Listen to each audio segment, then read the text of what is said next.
today allows the district the ability to borrow more than $183.4 million. It authorizes the district to borrow the referendum authority of $183.4 million. How that will be structured could result in the district receiving, as they did in 2017, what people refer to as a reoffering premium. So they could actually result in more proceeds available to the school district, but all within the parameters of the original $183.4 million and the covenants or the promises, if you will, to the community. Not more than 20 years. Keep all your debt, not just these bond issues, but all the other previous bond issues at 75 cents on the tax rate or less. And there was a third one, and I can't remember off the top of my head. If you could, I know you clarified this during the meeting, but re-clarify why the urgency of today. Yeah, I wouldn't say it was urgent, other than the district has an opportunity still here in 2019 to take advantage of the favorable market conditions, those same conditions that played really well into the district's refunding of some outstanding bonds from 2010. So that's the urgency, to be able to take advantage of the December window.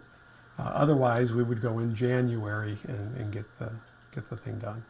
So as far as if you were to answer to someone, will they be paying more? Will taxpayers be paying more if you remain within these parameters?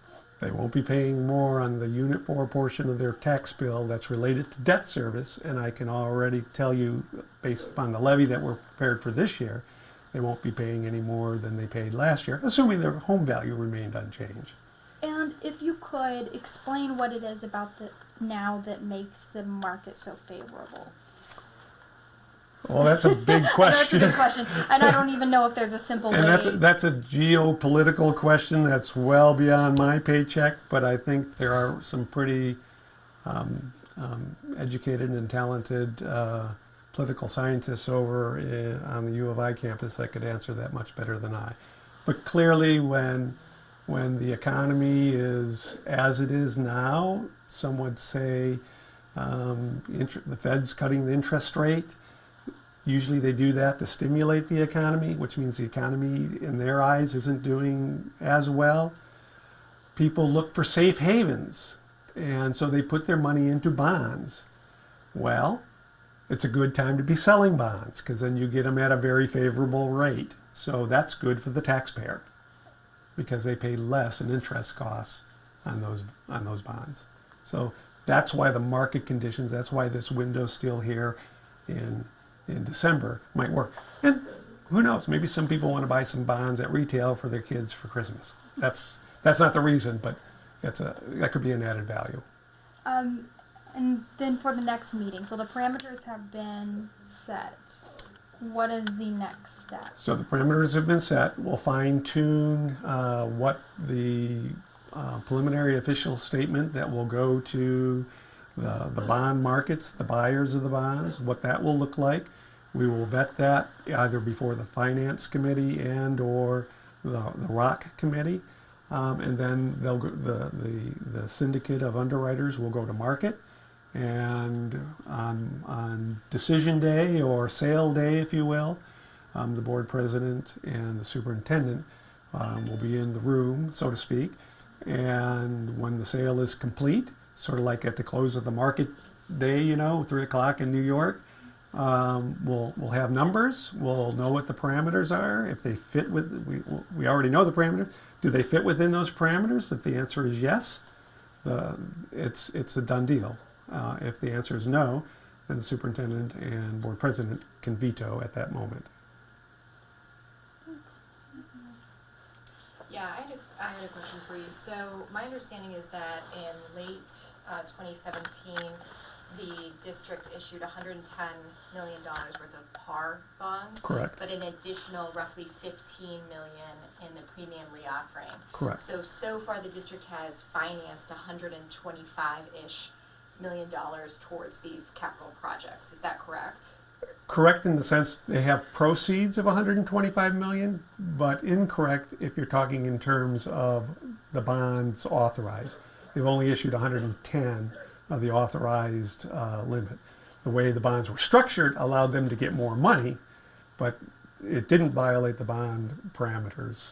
But it's still, I think you mentioned in the meeting, that $15 million is still something that the taxpayers will have to pay back, correct? Correct. It's still part of a structure, but the tax rate would remain unchanged, or in fact probably will actually decrease over time because we're assuming no increase in the value of property during the life of the bonds.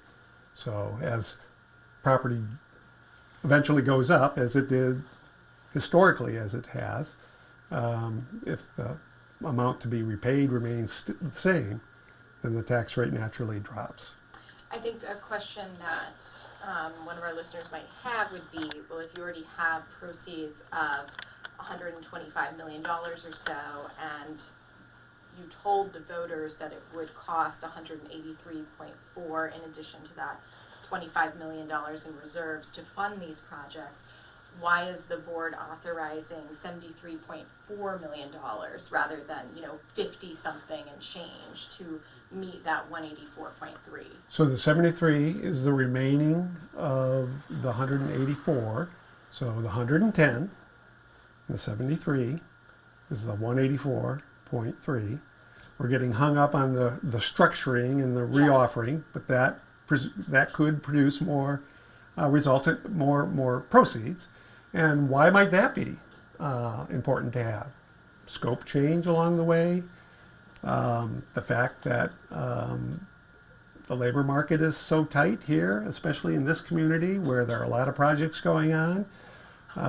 You pay a premium wage, and so people, it costs more to do business, so to speak. So those are two of the main reasons you see escalation in costs. Sometimes the China trade, the cost of steel, the cost of everything has gone up. So we're actually fortunate that we're able to use these mechanisms to get additional proceeds and yet remain within our parameters. So that initial projection of $23 per month for a house that's with an EAV of $150,000, is that still what we're looking at in terms of impact to the taxpayer? I don't know your specific example. This is from a while ago when they were going to referendum, Yeah. and they were projecting $23 per month for a house with an EAV of $150,000. And I haven't done that calculation, so I mean, I can't answer that for you. I always tell people when they ask me those, I need a calculator. What we have said, at least respect to the overall levy of the school district, on a $300,000 house, assessed valued at $100,000. Okay, so 300 market value, 100,000 assessed value. The overall tax rate, including the 75 cents related to these bonds, in fact, they're actually going to drop because the EAV has grown to 73. The overall tax rate will remain unchanged at $5.51 per $100 of EAV. So that's a District Unit 4 portion of your tax bill. The overall tax bill may go up, but it won't be due to the Unit 4 portion. Again, if your home value hasn't changed year over year. And then, John, this might actually be a question for you. I sent it in an email. I was wondering, I wanted to get a final confirmation on how much the budgets for these projects have increased. And my understanding is that they've increased by a little more than $37 million over the initial projection. I received the email, Lee. I haven't had a chance to speak to anybody about that yet. So Okay. I will try to get you that answer. Okay. Yeah, I think the total is, if you recall, 183.3. The board was going to use some operating reserves to the tune of 25 million. That's in this year's budget to be transferred over. And then there is a difference. I think the total number they're looking at is, and don't hold me to that, I'm going to give you a range, 240 to 248, I think is what the range is. Will the district definitely issue $73.4 million in bonds, or could they choose to issue less than that? They could choose to issue less. Again, it depends on the market and what's, the appetite of the market, the investors out there. We had really good interest in the refunding bond. I mean, there was more interest than there was availability of bonds. That works, again, to the benefit of the taxpayer because supply and demand, we had some supply, but there was a great deal of demand. And that's what we're looking for. And again, why December is important to have that flexibility to go in December. And is it fair to call you a consultant to the district? I'm sorry? Is it fair to call you a consultant? Yeah, I was employed by the district back in 2000. I did some consulting with them in 2014, and I'm retired otherwise. Okay, Yeah. but you're working with them on this? I'm not on the bond issue, on everything business related. Okay, so And it's business in- consultant, is that how I can classify it? Sure, Okay, sure. all right, thank you so much. You're I have most one more welcome. question. Can Sure. I just do one more? Absolutely. So I just have a question. You know, if the amount that the district, with the original 183.4, Right. you know, The if par they- value. right, exactly. If they were able to get, like you mentioned to Courtney earlier, more money in addition to that, if it had stayed at that 183.4, the number that was approved on the ballot, and didn't go over that, could taxpayers have expected like a decrease? Could that amount have been paid off in a shorter time? We probably would have paid it off in a shorter time. We would have tried to keep the parameter of 75 cents or, have it go down naturally from that. But we probably would have shortened the period of time to keep the rate there. And that's because who knows, with the growth that's occurring in this community, I mean, who knows when next the district might have to go to market in order to house students that seem to be coming out of the woodwork. And I'd like to think it's because the district has a great reputation and the people, parents who have choices are moving in and taking advantage of the good schools here. And the final say on this comes from the superintendent and the board president?